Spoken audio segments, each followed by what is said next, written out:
What time is it? Passa, passa, Time? passa, passa. Time?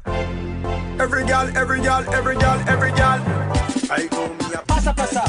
stop, girl, wine, drink and feel like it. Drink and rave till the morning light, my girl. Center, have a drop stand. Hello, everyone. Welcome back to Relationship Passa Passa. Today, we're talking about ending relationships or how we process and survive relationship breakups. So surviving a relationship breakup can be one of the most difficult things we ever do. And on an emotional level, it can be a very painful process.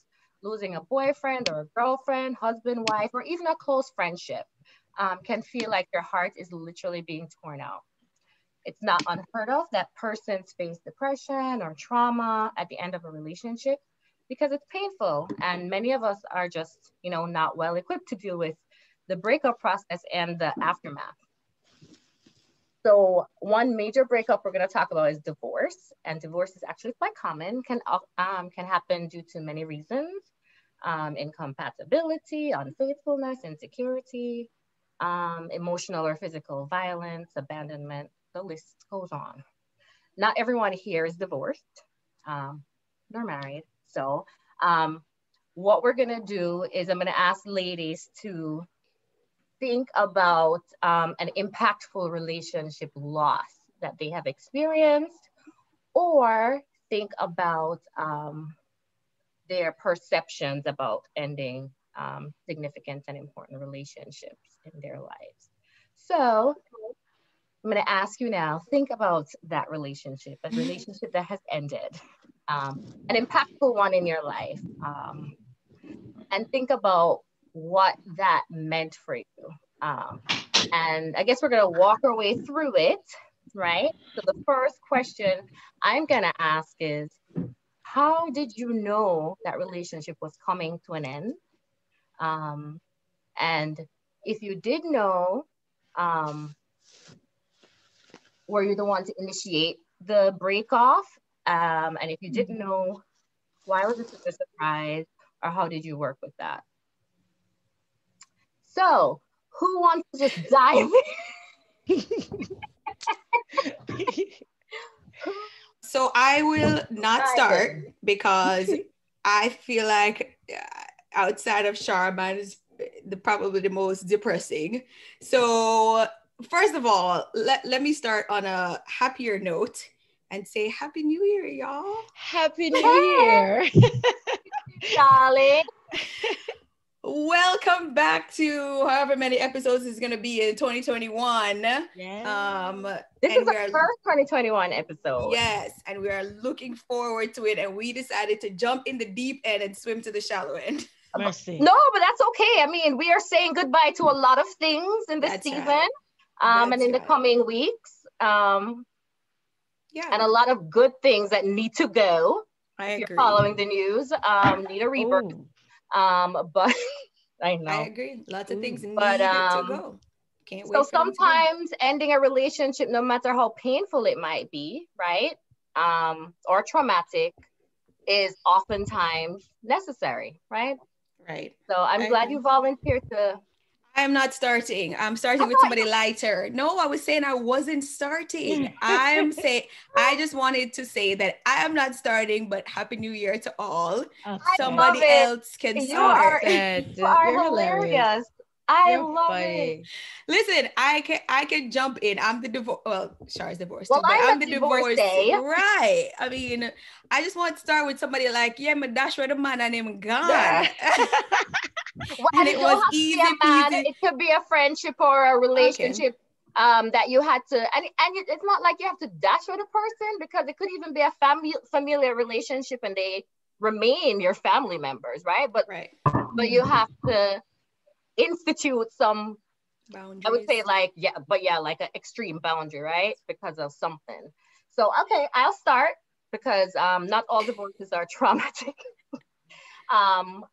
So I will start and say, I would almost say that no matter what kind of divorce you get, whether it is for some extreme reason, because you know there's some people who deal with a lot of abuse in their lives, and it doesn't even matter probably how simple the reason is.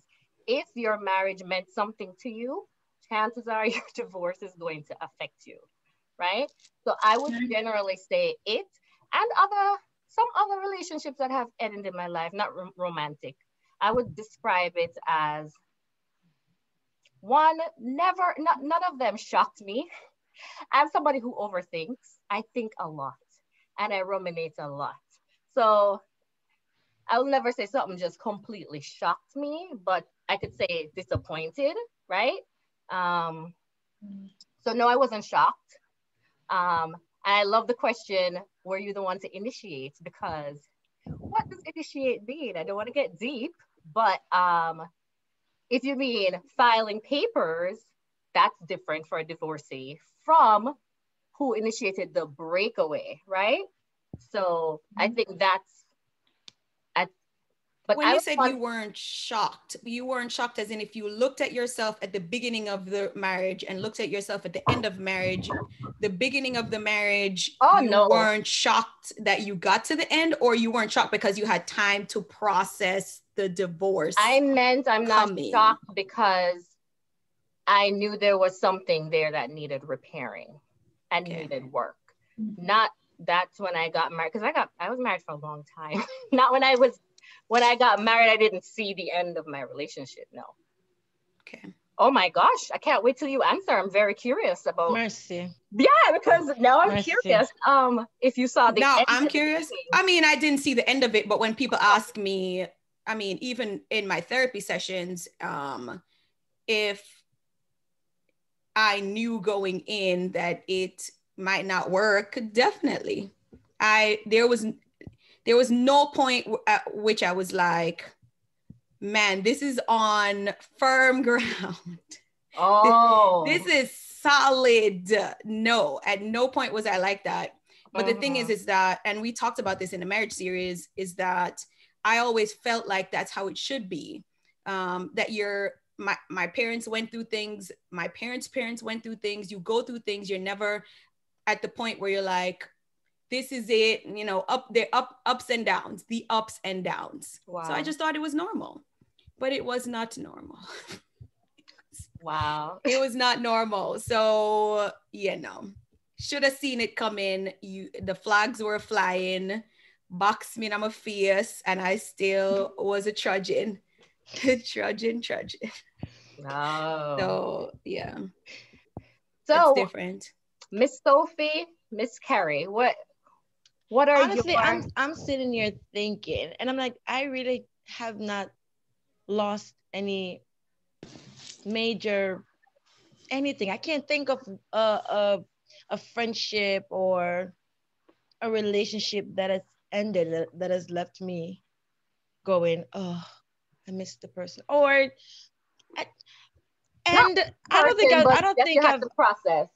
don't think there's any friendship or anything that I had to process.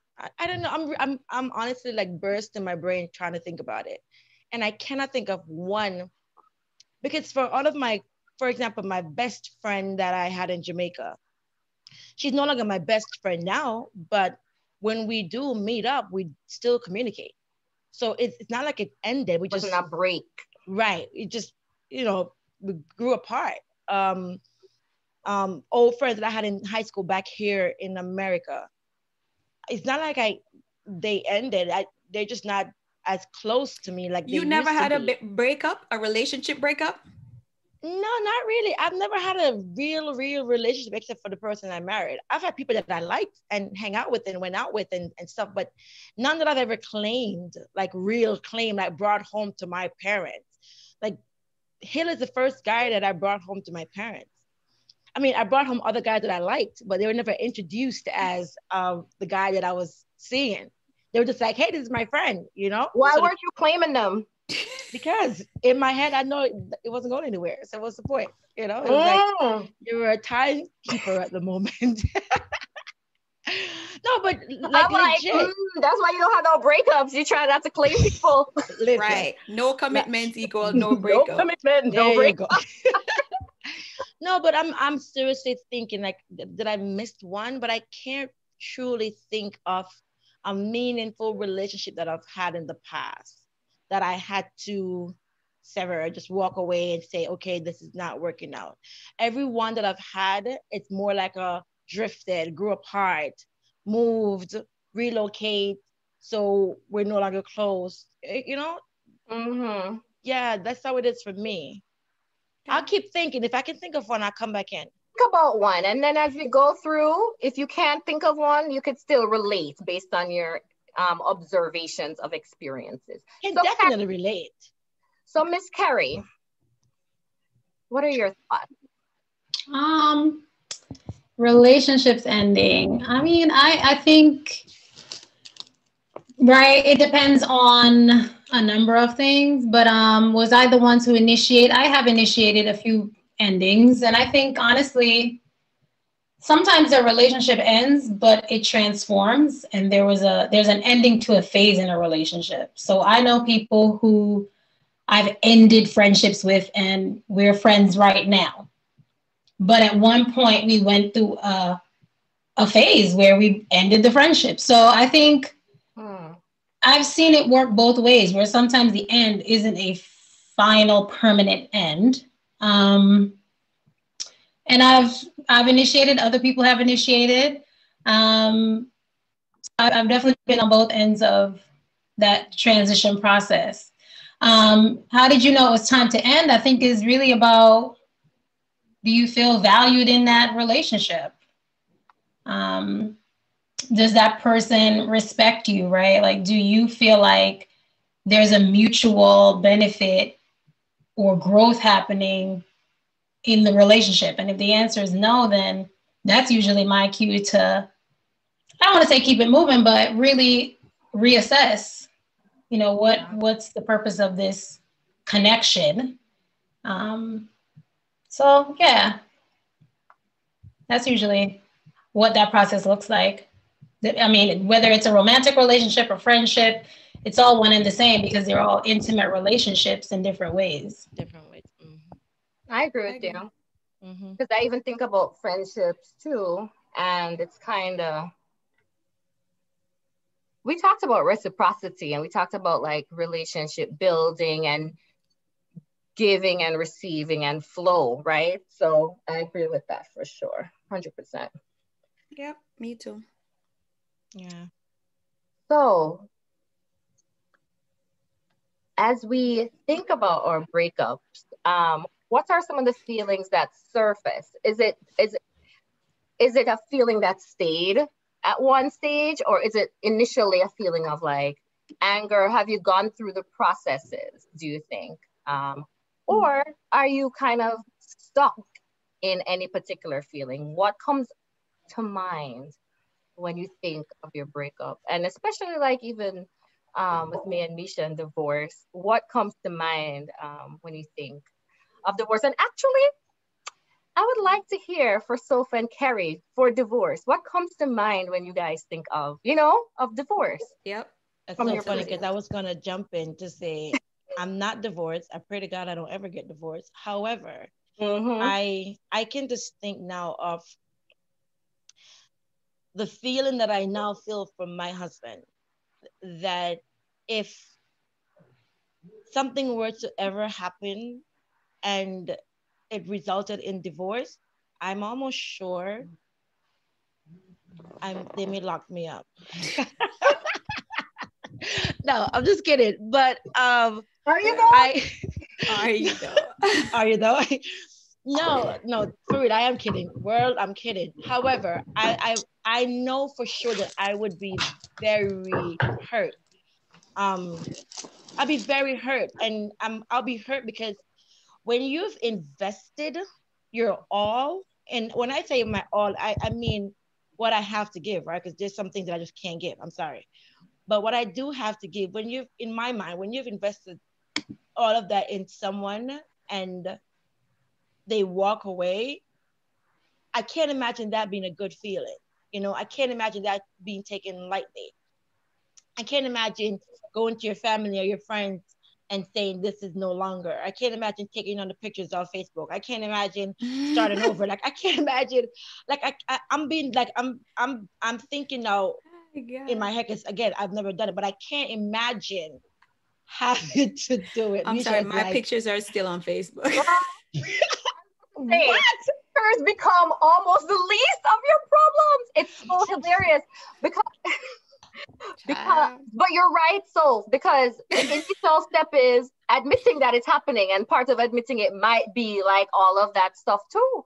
But when you get to the root of the root, which is the root under the root, truthfully, with all that's probably going on emotionally, and you're right, with your family and your friends and in your home, girl, Facebook, man, Release, right? Yeah, because it's a real, and I think that's why it's like one of the worst things that probably could happen to you, but I almost think it's one of the best things that can happen to you, because a part of it is you making a decision about what you want for yourself and your life. Right. And deciding that, listen, whether you see the way or not, you're about to make a way. And then once you get through the worst of the worst and you end up on the other side and you're like, this is me. I don't know. And you can't replicate that. It's the same way when I know friends who are getting married, you can't replicate that. When you're in it, you'll feel it and you'll feel it. So that is true, because being in it and then after you come out of it and you look back, you're like, wow. Because I can imagine in it, you feel like you're drowned in. You would feel like you're drowned in. It's like you almost can't find a way out. You can't see the light. You're wondering where will the light be. But then in any situation that I've gone through that's been tough, once you get out of it and you look back, you're like, wow, I really beat myself up. Yeah. But look at me now, like, you're right. I did that. I was able to get through it. But I can't imagine while you're in it, that process being something that feels anything short of a death. Torture. A death. The thing is right. The thing is that just like I cannot imagine if people lose any parent or anything, and I hear people explain to them like it doesn't really get better, it just gets a little easier. Mm-hmm. I mean, I don't think that I can look back at anything because I am still going through it. I'm still going through it. It's like a process. It's just like a notch that it's like a period of time. It's like if I said, I went to school for X amount of time. I was married for X amount of time.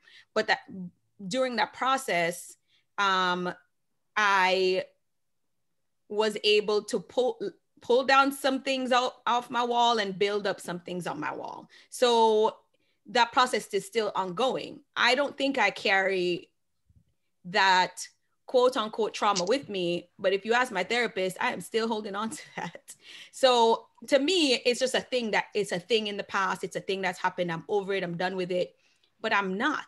It's not something that you're like, okay, for example, my mother died and you're like, okay, well, you'll get over it and you'll get through this point and you'll feel better about yourself or the situation or whatever. No, you just learn to deal and you just move on, and tomorrow's a new day and you learn more about yourself in the process, and you're able to use that to put one foot in front of the other. That's literally what I have been doing. I mean, I don't know that there is a point where you say, okay, I am through it now. It's all well and good. You deal with I don't think there's ever that point, Mish. No. I really, really agree with the analogies of a loss like death. Yes. Because I think people who have experienced the loss of a parent or someone really close or a spouse, it's not a thing you ever get over. Like you say, every day, you learn a different way to live.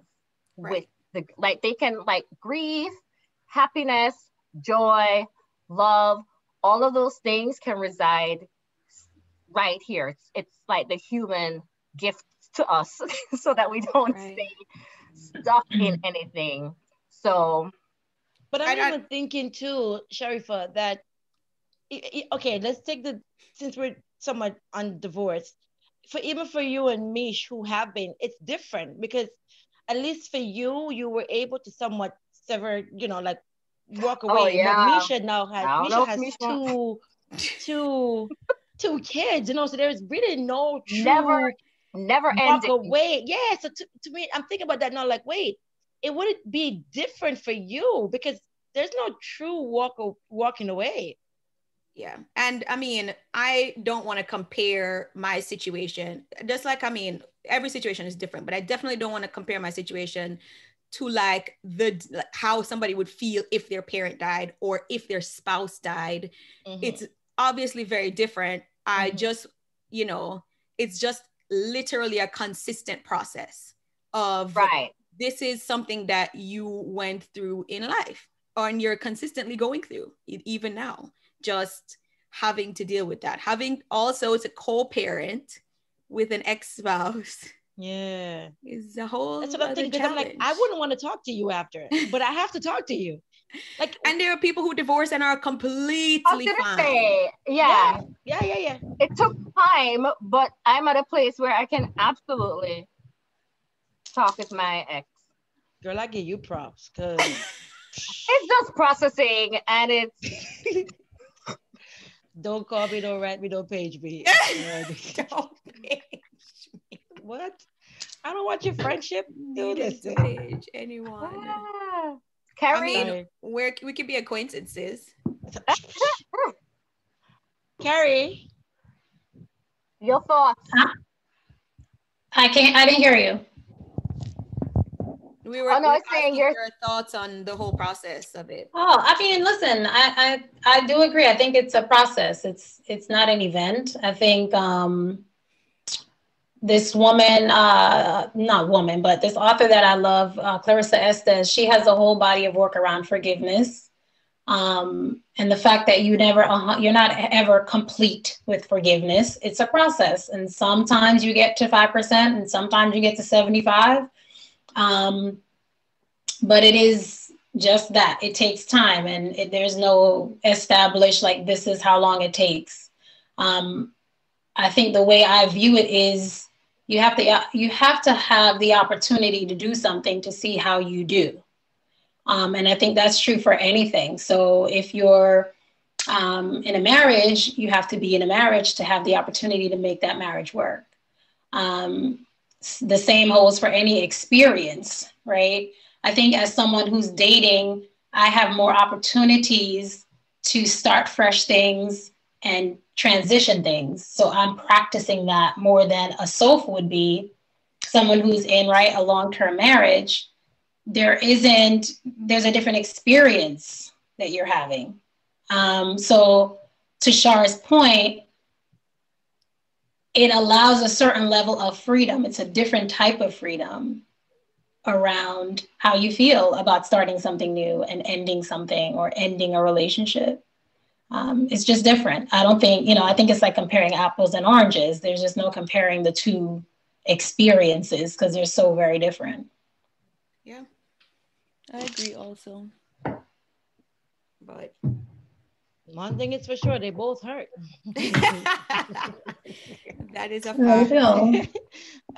But I was also just thinking about something you all were talking through, like, when you have a breakup, what does that leave you with? And I think whether you have children from it or not, you shared a life with this person, right? Like, that's part of who you are. So when you make it through, and make it through you will, it doesn't negate that shared life, right? Like, you're always gonna remember at 25, I was with this person doing this thing. That doesn't go away. So part of the healing is accepting that part of yourself. Right.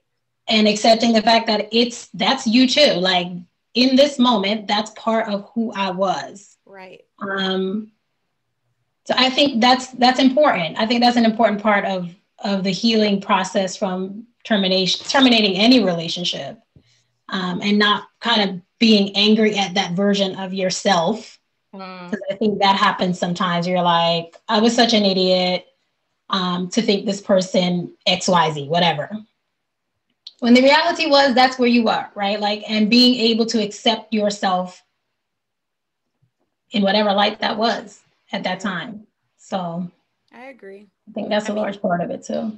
That's I'm why learning recently I'm learning to never regret decisions or things that I've done. For a long time, I spent like regretting things, like, oh, I regret doing it, I regret going there.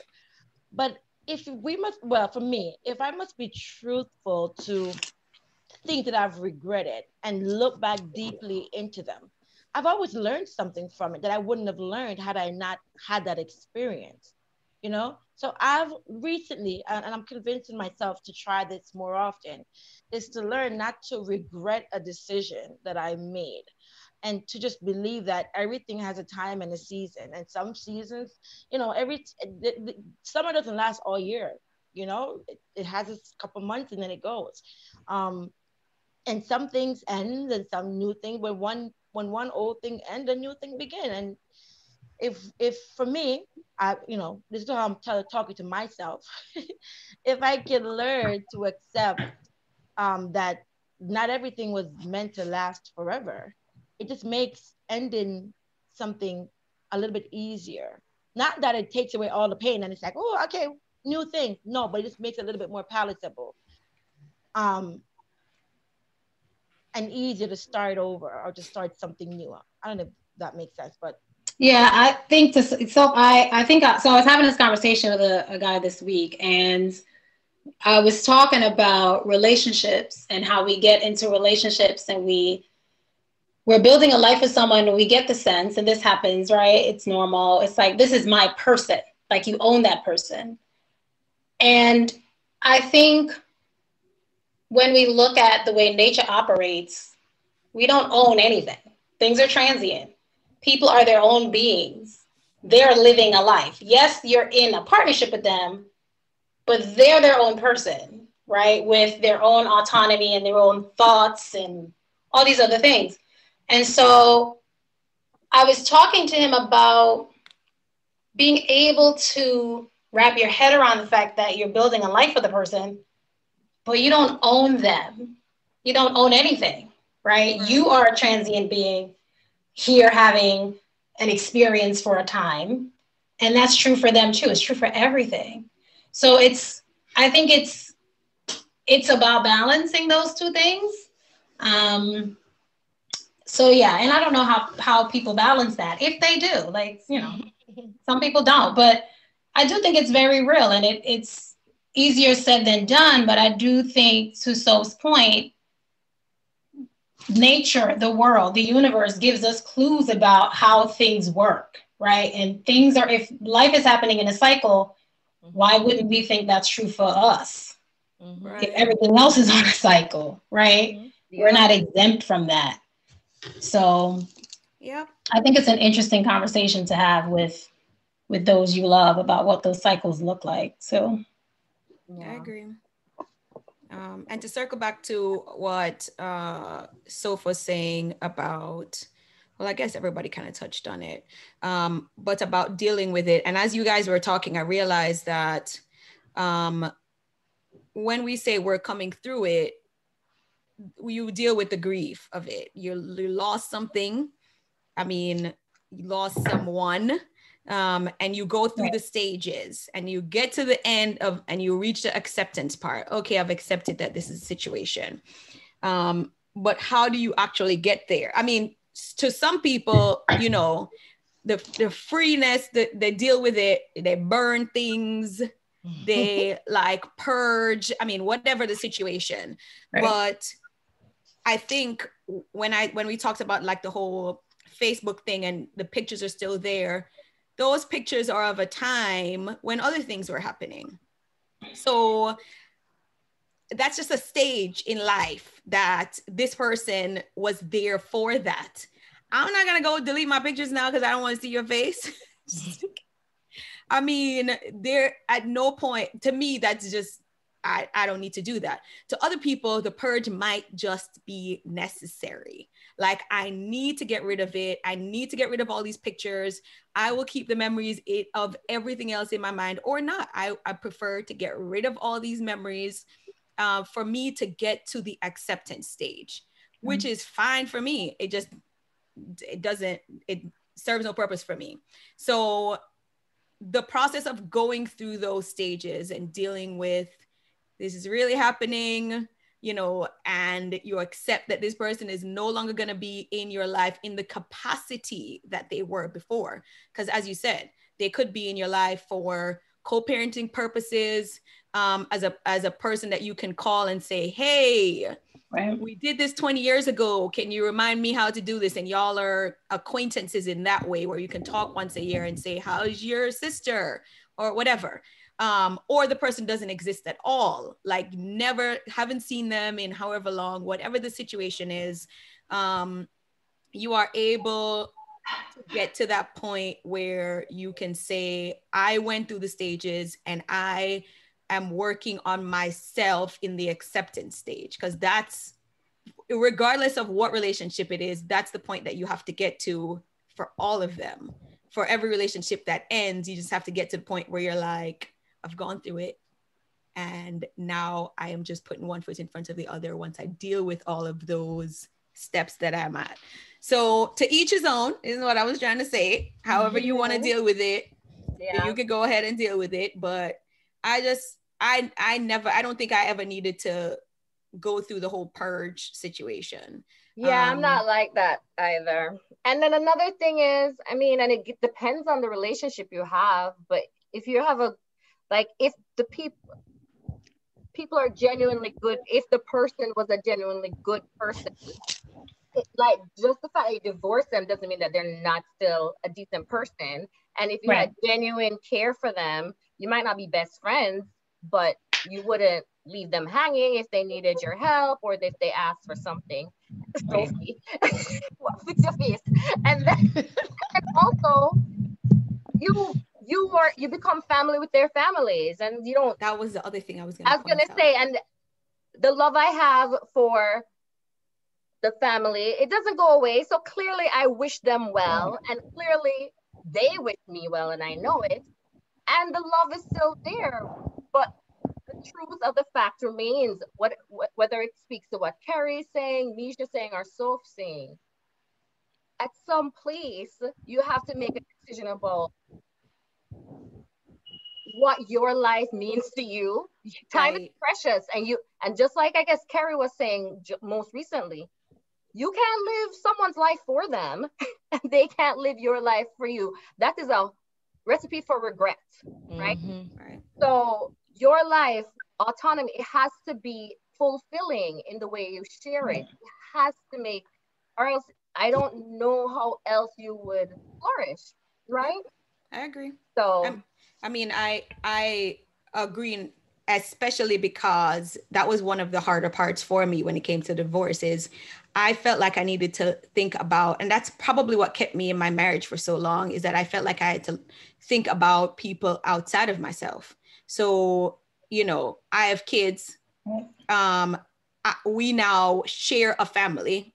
So outside of the kids, you take other people into your life and say, these are people I'm going to treat as my family. These are my family.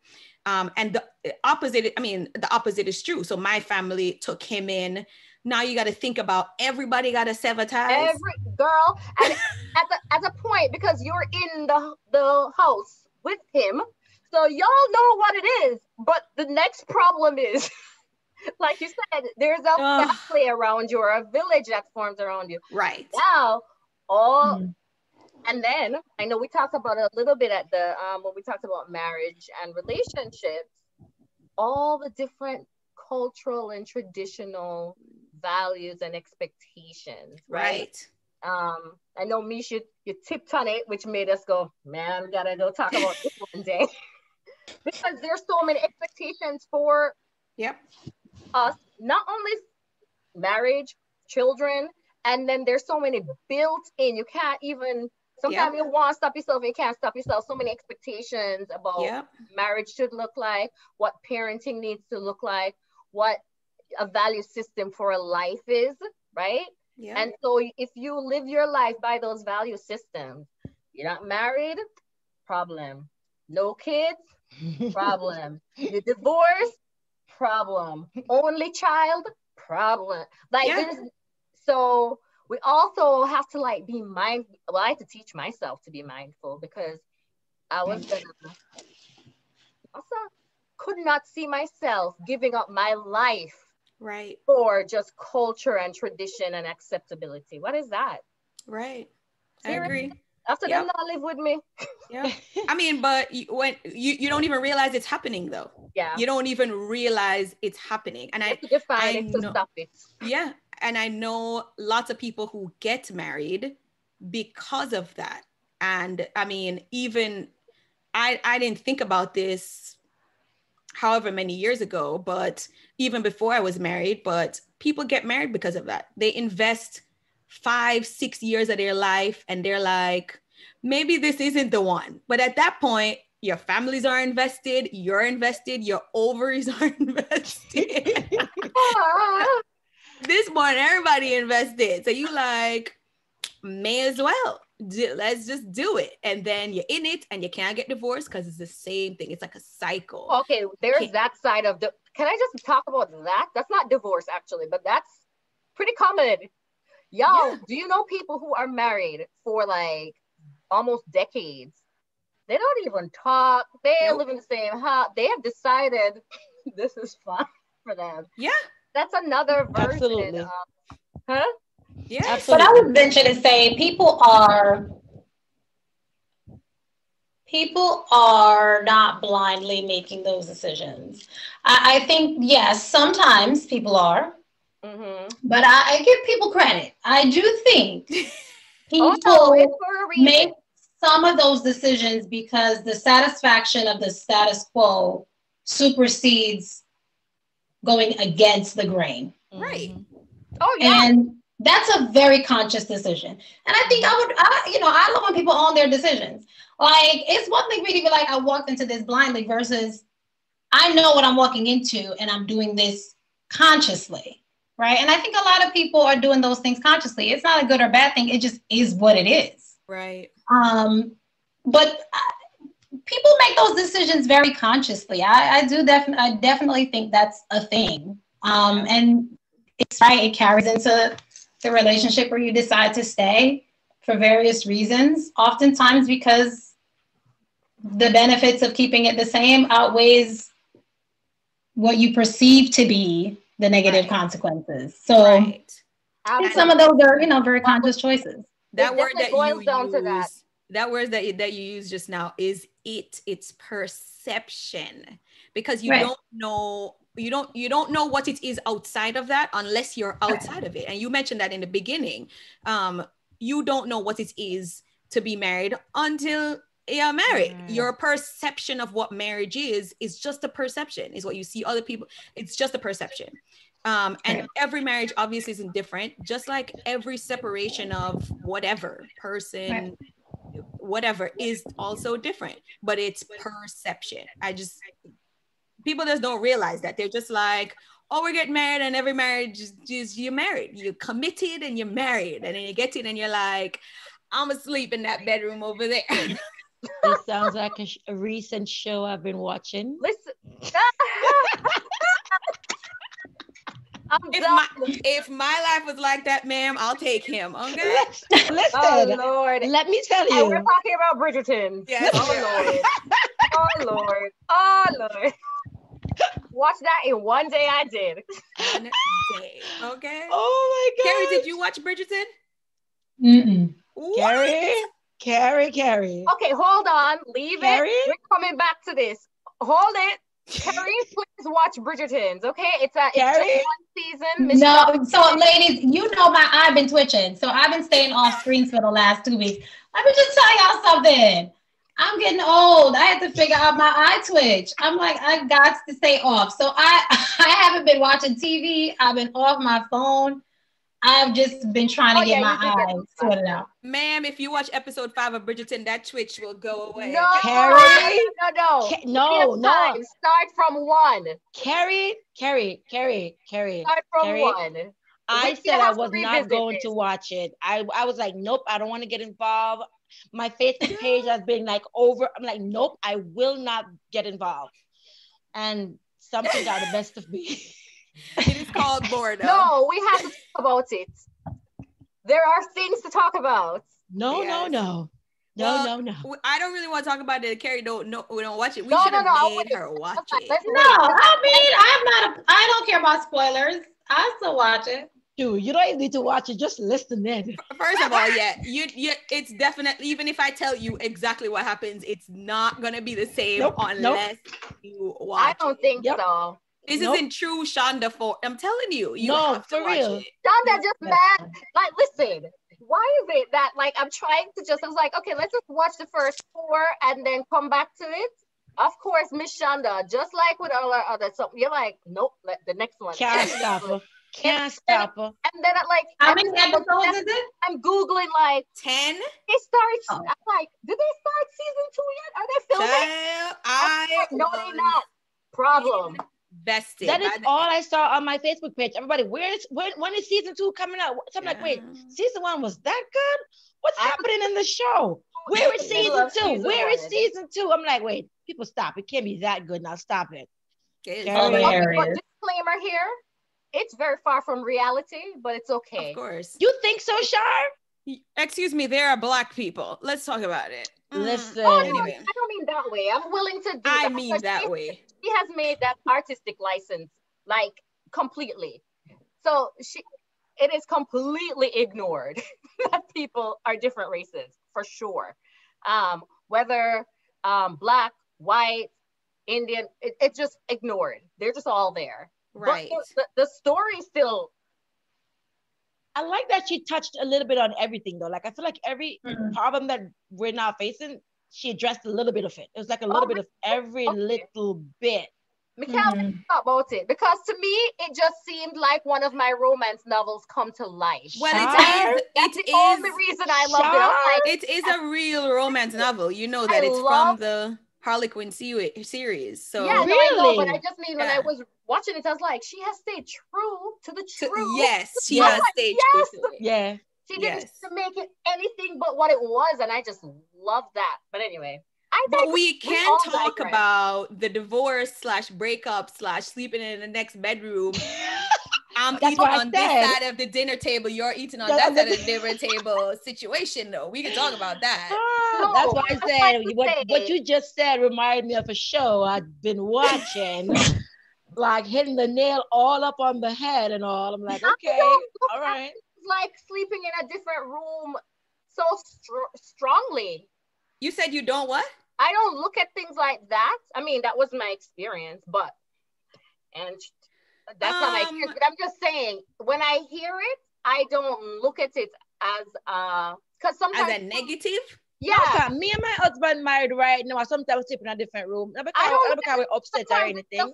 It's because why? Him just needs like space. Sometimes I like my space. I didn't like his space. That's how I look at it. Honestly, as long as it's a healthy relationship, I look at it as clearly doors open. It's not like to lock you out, but I just need my space, and I feel like if picnic can have them own space and own room and decoration, adults should.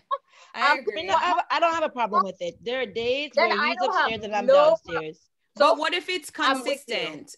No, consistent. No, problem. No. I just mean, you should just be able to have your family life. But I was just saying, I don't look at that as any kind of like. Do you watch The Crown? Do you guys watch The Crown? I do. Karen kind of nodded her head. Kind of watch it.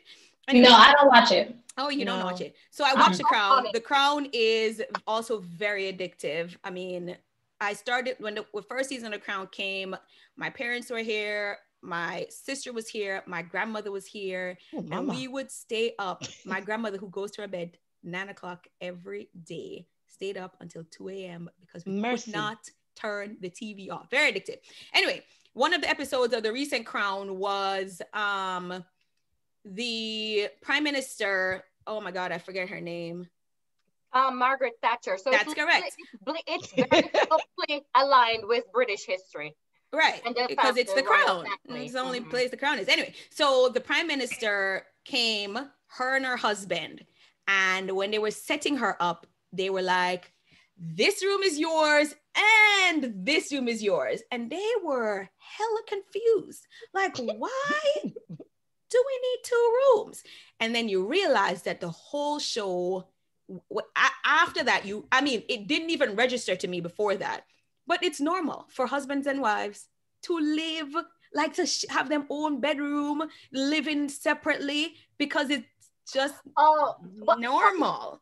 Okay, for me, that's a little bit different, because that culturally is like this same separation where, the woman needs to be, have her own bathroom and look perfect for the husband. Sure, but I don't even think it was like that. So, they have a wet nurse because of the time that it's in.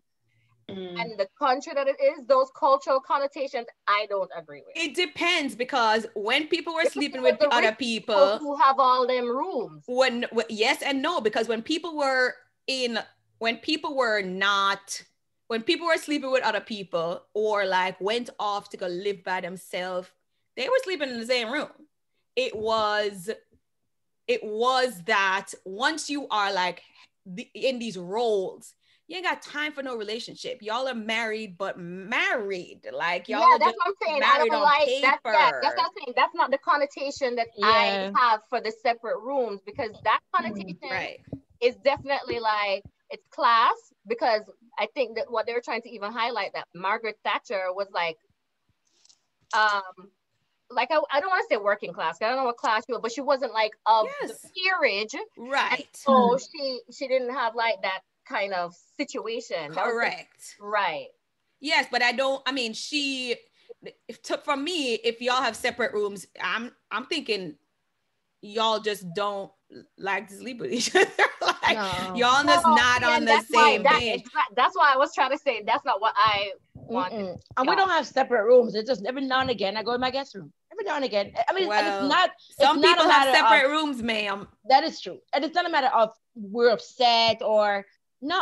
Sometimes I honestly like my space, even from my child. I hide her sometimes, and she's calling mommy, and I'm like hiding out, lock up in my closet, just sitting there, just thinking about.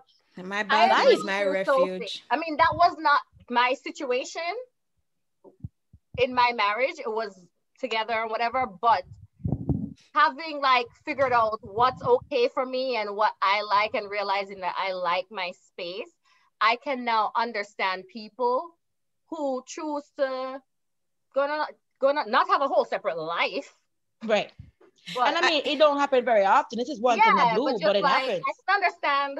Me want to fall out on the bed. Me no have work tomorrow. I get up 6 o'clock. Like, thank you. Yeah, I agree. Thank you. I was talking to Latia, and she was like, oh, you are like burned from your marriage, and so because of that, you don't want to get married again. And I'm like, that don't really have nothing to do with it. She's like, oh, I would get married again. I have no issues with that. The only thing is that the person would have to live in a whole different house. Whoa. Ma'am, this is why I have an issue. Is what I'm saying? How you gonna be completely okay with married, but you don't want them living in your house? Okay, that's it. All right, too far. Regular thing. So let's go right back to what Carrie had said. Some people have a definition of their own perception and definition, because that's the same thing I was talking about a little bit when I said they married 20 years, don't even talk. Right. And like she said, there are some needs that they have, and there's some conscious decisions they're making, something that needs to be met, and he don't have to be in the house. Correct. Listen, he ain't gotta live there. He don't have to live there, and they could be content and happily married. Right. And especially when you've gone through a relationship. For example, even if you're dating, but you're dating consistently for years, something that you would put up with in the first relationship that you had, you may not put up with Like you're not, what is the word I'm looking for? You're not gonna put up with it at the. You define boundaries based on your Right. experiences, for sure. Right. Yeah. And so once you're married and have gone through it, there are certain things you're like, man, I do not miss that. I don't miss like talking to somebody and saying, you know, I got to do this or I'd like to do that. I don't miss that. I mean, not to say that that's, yeah, I don't miss that, but. I think the revolutionary thing is you can have a marriage that makes you feel fulfilled. Right. And if that's a part of that definition, then separate houses it is. Correct. Oh my God, what's the word I'm looking for? But yes, I agree. You know what it is that you can deal with. Independence, then right. This is a thing for you. Right. And like Dr. K was telling us, she don't want my wedding date, is July. Right. Because it's not about the wedding. Here we are. Exactly. Right. Right. I agree. I mean, and if there are people who, it's the deal breakers that I was looking for, because remember when we were talking to you, you said, I ain't got no deal breakers really. I definitely have deal breakers. I mean, if you, I don't even want to go through a list of deal breakers, but there are people who are like, I can't deal with somebody who is, for example, early on in their career, because I done built with somebody else to start over and build with somebody else again is too much on me. And I can't judge you for that. Do you, boo? Like, I definitely I definitely can't judge you for that. So to each his own when it comes to what everybody's boundaries are and what their deal breakers are. Because once you've been through it, who want to go through that again? It's a little bit of PTSD, so you have like a trigger. Right. The tick of the eye. See that jumping eye? Yeah. The jumping eye. Yep. So I am for it. Go get your second house, boo. Make sure it's next door. I can't. Oh, I can't. Next door might be too close, actually. Fit all, I guess. So she needs a mansion. Hey, funny. Just get a White House. You have a whole wing to yourself. Correct. Or that, right? Or no, but then you have to go make decisions about the whole house together. That might be the issue. No, you don't know what your wing, and I worry about my wing. Not if we have to repaint the house, then you have to worry about your wing, and I repaint my wing. This is becoming work. See what I'm saying? Too much to think about. But I mean, not to say that it's not worth it.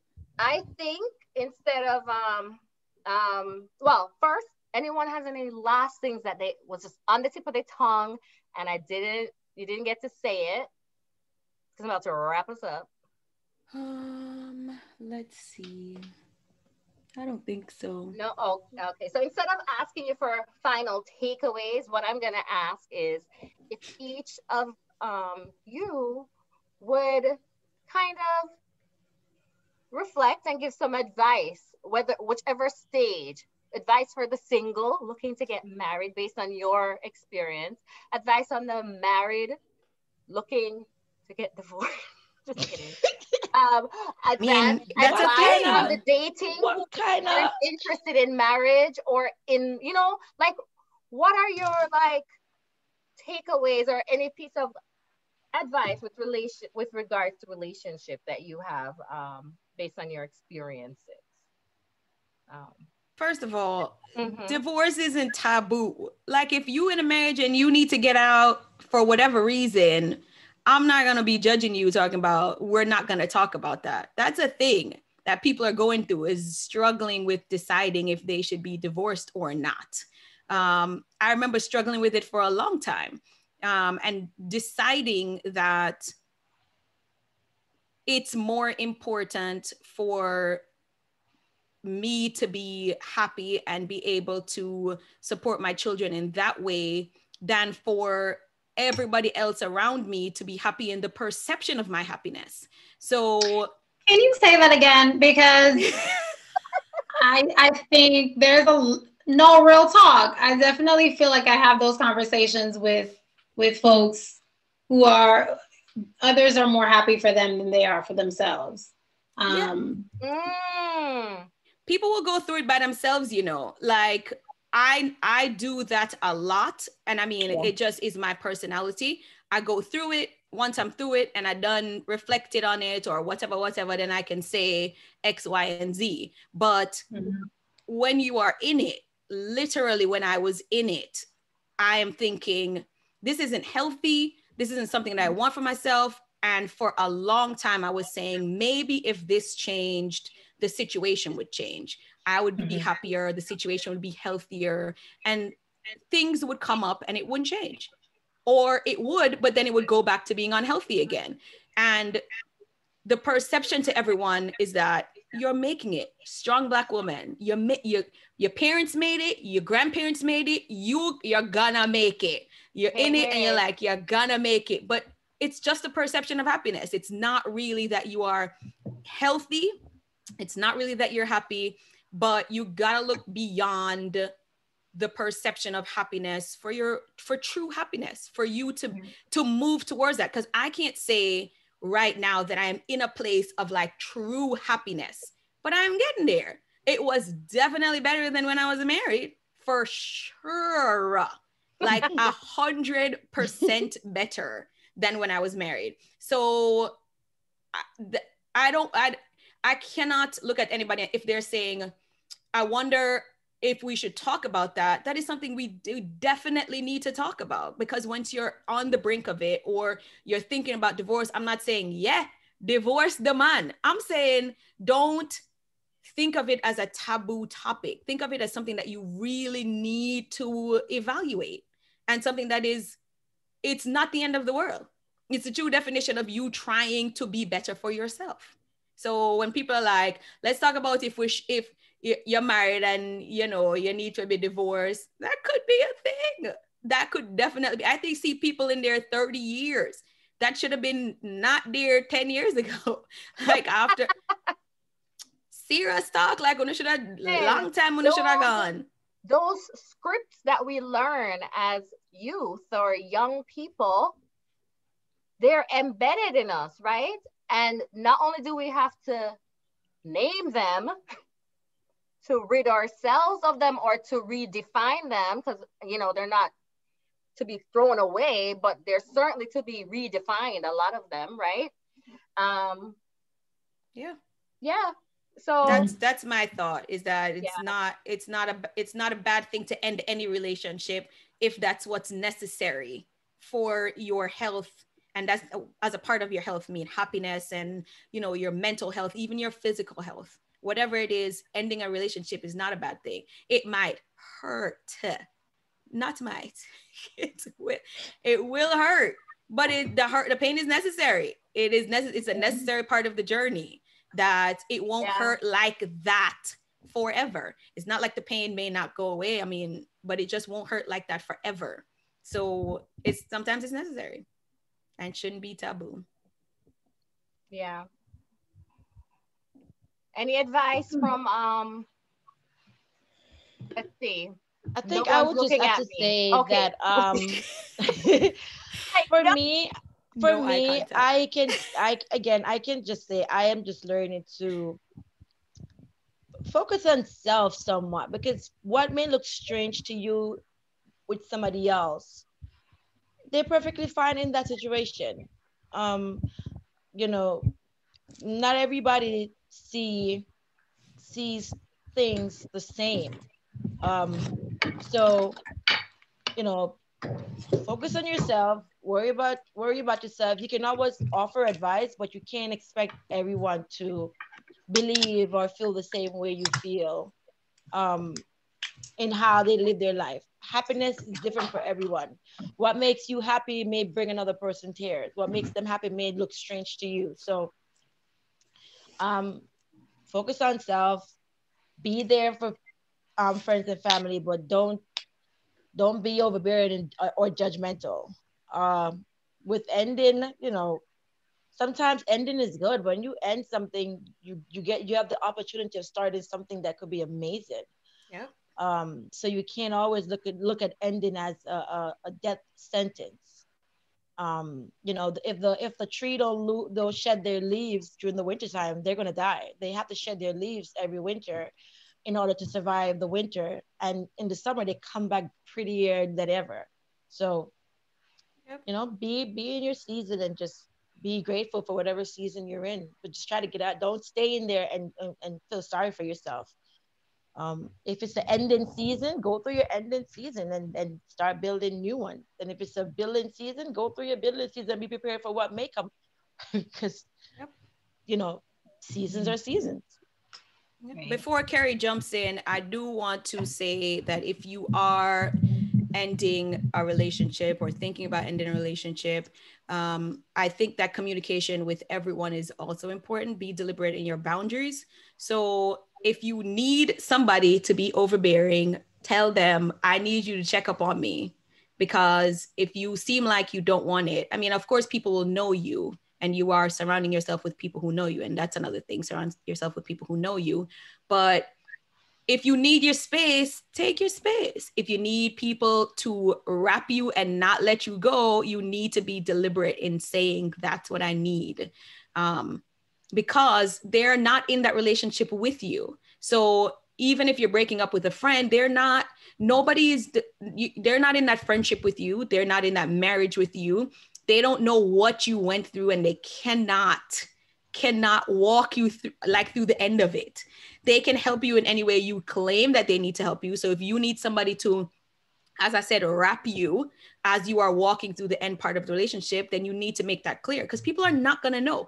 Just because I went through a divorce and I have kids and et cetera, I knew what I needed at that time, but that doesn't mean that everyone will need exactly that. The situations could be exactly the same, and I need something different from somebody else. So be very clear in what you need, because if that's not the case, then you're going to be by yourself and you're going through it by yourself. And what you think you need, people are not going to be able to give you. They don't know.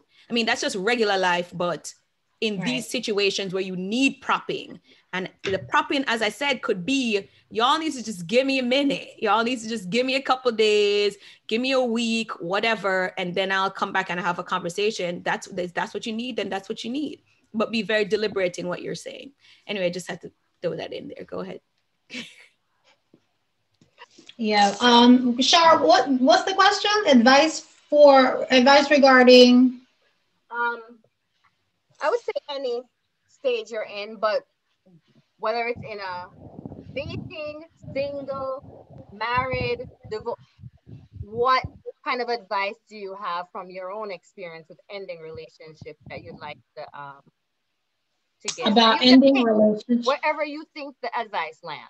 So it could be about divorce, or it could be about, Well, I can't speak on divorce because I've never been divorced. So I will leave that to others.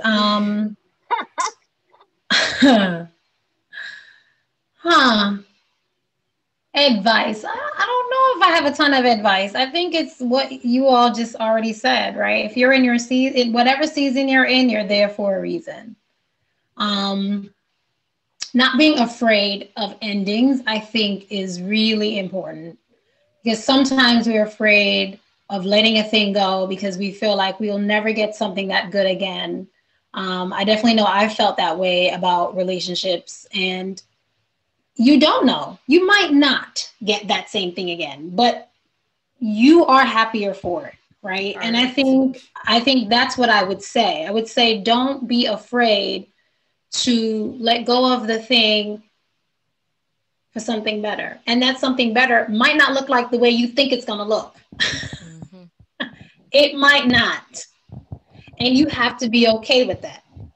Yeah, I think that's part of the process, right? Because we might think that something better is going to look like a Will Smith package, and it comes looking like Roscoe, and now we upset. And I'm like, look now, you just, sometimes it don't keep Roscoe. I'm so sorry. Oh man, but jokes aside, I do think you have to be ready for whatever package it comes in, and sometimes as people, sometimes that's a process in your life, right? Like that can look different for anybody.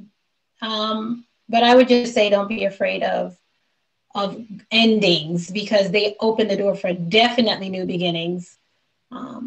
So I think that's kind of what Before you jump in, Char, I just want to say I'm sad that we didn't talk about Lori Harvey and her non-fear of ending and moving on to bigger and better things.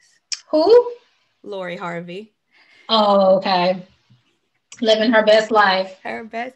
This is what we need in life. Live your best life. Go ahead, Char. Your Sophie's like, what is happening right now? Ma'am, no comment. No comment. No comment. Go ahead. Jump in. But I think ladies have covered it all, honestly. Because the only thing I had left to say, I think Carrie has said it, because there's this part of not being sure. Sometimes you're in a circumstance or in a relationship, any kind, marriage, friendship, whatever, and you are just not sure about, it's like you have an inkling, but you're not sure, right? So maybe Misha and I seem certain in our surety that we were going to be better, right? But sometimes you're in a circumstance, and it doesn't have to be a marriage, and you don't know. And I'm glad Carrie said that. You don't know what's coming, and you're scared of letting go of what you have because you don't know if this is the best that there is, right? Maybe it doesn't get better. But I think she is right. All of you have said it. And I don't know if this is the right word, but you are enough. And so if you think you made the right decision, or you didn't make the right decision, or something better come, or it happened to just be Roscoe, you are Roscoe, we still love you. Right? Sorry, Roscoe. I don't even know who Roscoe is, by the way, just so you know. I just know it's not Will Smith. So I don't want it. It's not. He's a character on Martin. Oh. Wait, Misha didn't know Roscoe either? No. I was like, who we talking about? Roscoe. The opposite of Will Smith. But that goes to show you. That is what I have learned in life. You are enough. And not because, some of us seem like confident that things are better now. And fortunately for me and Misha, we're very much happier now. But I think there's often the case where you don't know, right? And so you hold on. I think there's some work to be done on being one whole person on your own and not seeking always the behalf of anyone's whole. Because I think two whole people together really is just the most beautiful match, right? Yes. I liked the little reminder Carrie gave us of sometimes you don't know and sometimes you're unsure, but think about why that might be. That's right. For it. Thank you all for joining us for our first 2021 episode. It was a hills and valleys, but I think that's life. We welcome that because that's life, right? So we will see you soon for another episode. Thank you so much for joining us. Bye, everyone. Bye, y'all. Bye.